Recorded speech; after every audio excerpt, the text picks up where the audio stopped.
Well. I told you. I told you they were going to replace him and come out with a BS statement how he just needs to gain more experience. I didn't know it was going to be 2 races in. Nobody could have guessed Yuki was going to replace him 2 races into the season.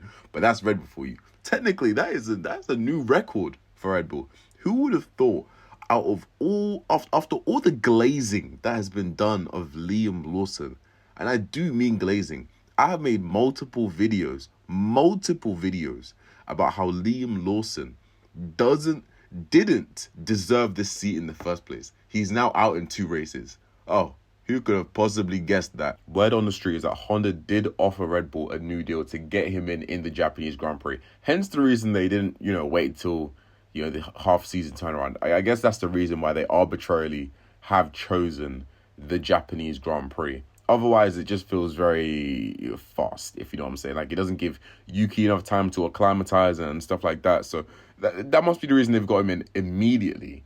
However, it's no mistaking it. His results were shit. Oh,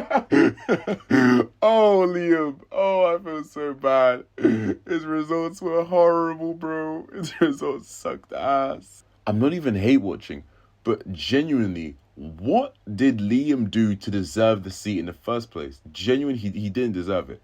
And so him leaving in place for Yuki, I don't think anyone can be like, oh, that's so horrible, because he shouldn't have been there in the first place. Now, obviously, this leaves a bigger question. How will Yuki Tsunoda cope in that Red Bull seat himself? Now, seeing as I've got a couple of predictions correctly, I'm going to say this. I do think he's going to at least get points in the Japanese Grand Prix. I think points are on the table for him. I think he's going to secure points. However, further from that, how is he going to trouble, the Ferraris, the McLarens, the Mercedes? I think he's going to do roughly about as well as Kimi's doing, maybe a bit better than Kimi, which I think is an acceptable level for now. I think Red Bull will accept that for now, compared to, Liam Lawson not getting into the points. It will feel like an amazing upgrade, and especially because he didn't have winter testing to get used to the car. He's literally just being thrown in an FP1 session. It is gonna feel like his potential ceiling is a lot higher. Overall, I'm generally speaking very, very, very pleased. I've been seeing this for about a year and a half now. People have been fighting me, genuinely fighting me, for no good reason why Yuki shouldn't be in that seat. You can tell me anything. You can tell me, oh yeah, but this and that and this and that. The results are clear. You can say anything you want. The results are clear. And they were saying, oh, because of Yuki's hot head. But Max Verstappen's there. Max Verstappen has the hottest head on the paddock. In the paddock. That's not even a question. So why Yuki didn't get the seat, it was realistically, as I've been saying for the past year, it's realistically only because of the Honda deal. And the only reason he has the seat now is because although Red Bull, they didn't want to give him the seat, Liam Lawson has forced their hand. Genuinely, it takes a type of talent to be this horrible in a car. Because you've got to remember, he made that Red Bull look worse than the Kickstarters. And I've been seeing a lot of it as well. I've been seeing a lot of people say, well, that Red Bull, it's not a fast car. Max is just dragging it. Okay, cool. So is it faster than the Saubers and Haas's and the Visa Cash App RBs? Or is it slower than the Visa Cash App RBs and the Haas's and the Saubers? Because if it's slower, why the heck is Max not slower? If it is slower, because remember, you can't outperform a car's potential. This is a piece of machinery. It has a very defined limit. They can't do a lap in 45 seconds, no matter how fast you go, because the car won't go that fast. They can't do a lap in 45 seconds. So if Max is getting, close to that limit, how are you trying to tell me that, oh yeah, the car is so slow, it's so this, it's so that? It's really the dilemma. Is Max that great, or is the car slow? It's usually a third option, which is just their teammates are just underselling the car. And I get it. The car is not geared towards, the second driver. At first, Red Bull gaslit us, and they started making statements like, whenever people ask me about how the car is geared towards Max, they say, no, the car isn't geared towards Max. No, we just chase ultimate performance. We just chase ultimate performance. And then a little while later, when a few more teammates start struggling, then it's like, well, we don't gear it towards Max, but obviously we do listen to him in debriefs like you would any other driver. Right?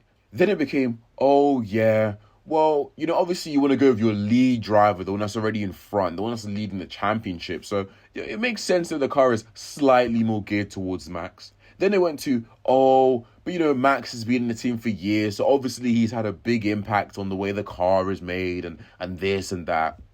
And now it's just, yeah, we understand the car is geared towards Max. Now they understand. How many teammates deep? I can't even name off the top. Okay, you got Gasly, you got Ricardo.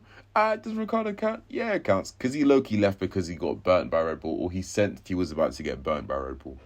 You got Gasly, Ricardo, you got Albon, you got Perez. Mind you, after Gasly left Red Bull, he started winning and catching podiums pretty quickly in AlphaTauri. Mind you, before Perez came to Red Bull, he was doing last to first. Alex Albon, since he's left Red Bull, has been one of the most solid drivers on the grid without question. Mind you, me personally, I think this is one of the first times a Red Bull driver has come into that car, and before they've stepped into the car, I knew they were definitely not gonna make it. Like Ricardo, I thought, Ricardo's got this as far as like if he stays with them back in 2018. Gasly, I actually did kind of believe in Gasly, I'll be honest. Maybe I was too fresh at the time, but I did believe in Gasly.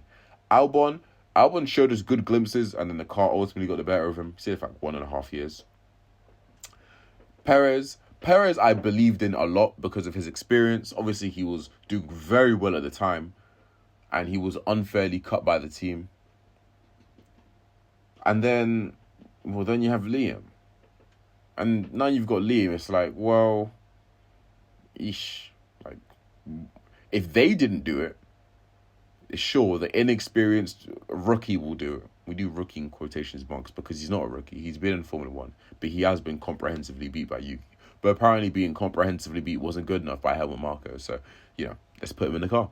Let's let him get not even comprehensively beat, because it's not even like Max is in competition with Yuki. I'm sure it's so dire right now. I'm sure Max is sharing data with Liam. Like, I'm sure he was saying like, oh, Liam, like he was pleading, just trying to get Liam to stay. Like because he knows that he's just he's just killing teammates' dreams year by year.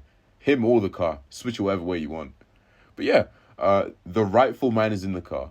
I'm sure he's going to have a little bit of adjusting time, but he's going to be up there.